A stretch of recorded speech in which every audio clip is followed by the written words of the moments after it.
Salam dəyərli izləyicilər. Sualımıza qeyd edirik ki, xanlıqlara aid olan yanlış fikirləri müəyyən edin. İlk öncə gərək xanlıqların ərazisini bilmək lazımdır. Onu da qeyd edim ki, 1 Şəki, 2 Quba, 10 Şamaxı, 5 deməli 5 də Gəncə, 4 Qarabağ, 8 Qaradağ, 9 Təbriz, 7 Ərdəbil, 3 Naxçıvan, 6 İrəvan xanlıqlarıdır. İndi bu xanlıqlara aid olan yanlış fikirləri müəyyən edin. Burada doğru deyil, burada yanlışı müəyyən etmək lazımdır.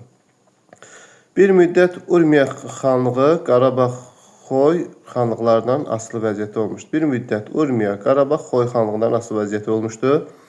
Burada altını göstərir. Altını bilmək lazımdır ki, bu İrəvan xanlığıdır. Bəli, doğrudur. Deməli, doğru olduğuna görə biz təbii ki, altını götürməyəcəyik. 6 olan variantlar aradan getməlidir. 6 gedirsə, deməli, burada A, D və Y variantları yanlışdır. 2. 1-2 Qarabağ xanlığına hücum edən qüvvələrə qarşı xanlığa kömək etmişdir. Şamaxı xanlığına hücum edən qüvvələrə qarşı xanlığa kömək etmişdir. Bəli, düzdür. Məsələn, Şəki xanlığı Şamaxı xanlığına 1755-ci ildə hücum edəndə Quba xanlığı yardım göstərmişdir Şamaxı xanlığına və eyni zamanda Hüseyn xanın dövründə də Hüseyn xan deməli Şamaxı xanlığına yardım göstərmişdi Qubalı Fətəli xana qarşı. Deməli, bu da doğrudur. Doğru olduğu üçün biz onu yanlış götürürük. Deməli, 2 olan da yanlışdır. 2-ni də yanlış götürəcəyik. Səlim xanın hakimiyyətə gəlməsi ilə deməli hakimiyyət uğruna mübarizə zəiflədi. Bu Səlim xan ümumiyyətlə Qarabağ xanı olub. Bu Şəki xanlığında Səlim xanın hakimiyyətə gəlməsi ilə deməli daha doğrusu hakimiyyət uğrunda mübarizə zəiflədi. Bu doğrudur. Yəni doğru olduğuna görə biz deməli hakimiyyət uğrunda mübarizə zəiflədi.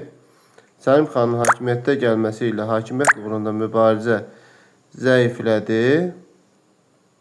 Bu yanlışdır. Daha doğrusu bu yəni ola bilməz. Deməli 3-ü yanlış olduğu üçün doğru götürə bilərik.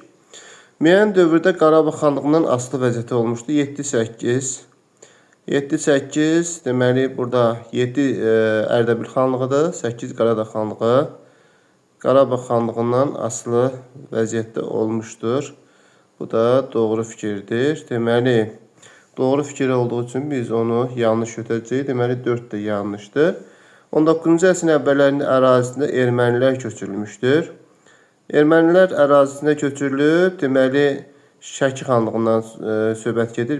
Çünki burada Xoylu Cəfərqulu xan hakimiyyətə gələndə erməni və Azərbaycanlılardan ibarət olan Azərbaycan cənubundan əhalini bura köçürmüşdü.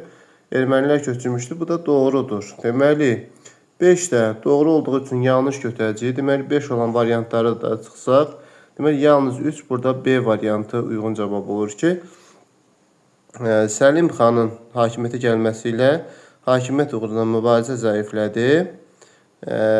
Bu əslində hakimiyyət uğruna mübarizə zəiflədi. Bu anlama gəlir. Bu Şəki xanlığında olduğu qeyd olunur. Bu yanlışdır. Deməli, bu da yalnız 3 olur. Cavabımız yalnız 3, yəni C variantında öz əksini tapmışdır.